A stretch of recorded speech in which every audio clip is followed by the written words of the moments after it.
Hafasangy Mayere fanao ny ankizy no nampikotringa mipila karenjy sangy tanàna tsy misy mpitsabo ny tanàna kely mipila karenjy ratra mandalo amin'ny manakatao manjary takaitra mipila karenjy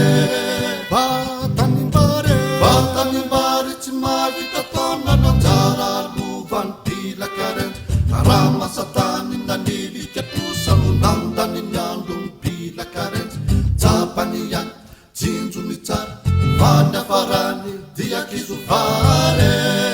vany famalimafy ratrema sibila indray fararano teo ampamolao teo mantsibila tsy nanakitsony ny famerindo izay volavi mitratra ibila kanefa izy irery inamany teo dia nampiasa kanefa tsy sara de lasa ibila nandao ny tanàna ny zakika ny alana Tananarivo bila karenjy mitsakaraka mivezivezy kotsa milaminy kody mitsakaraka keta sy kody ny mande sady mivazavaza sao tele ansary sy zazaye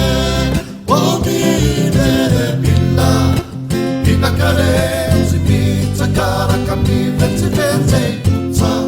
milaminy kody mitsakaraka keta sy kody ny mande sady mivazavaza sao tele ansary sy zazaye Hafasangy Mayere fanao ny ankizy no nampikotringa mipila karenjy sangy tanàna tsy misy mpitsabo ny tanàna kely mipila karenjy ratra mandalo amin'ny manakatao manjary takaitra mipila karenjy vatanimbary tsy mavita taona nanjara lova ny pila karenjy karaha masatany nanilika tosano nandany ny andro mipila karenjy japany any tsinjo ny tsara vany afarany diakizo vare vany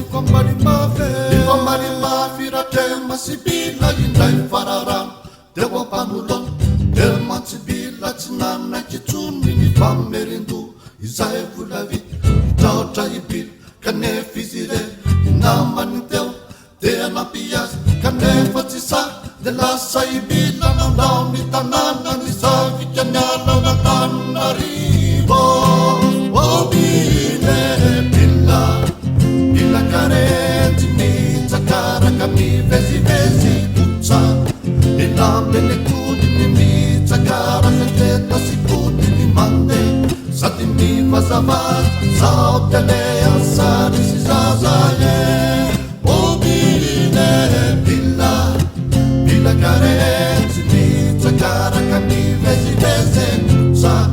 milaminy kody ny mitsakaraka keta sy kody ny mande sady mivazavaza sao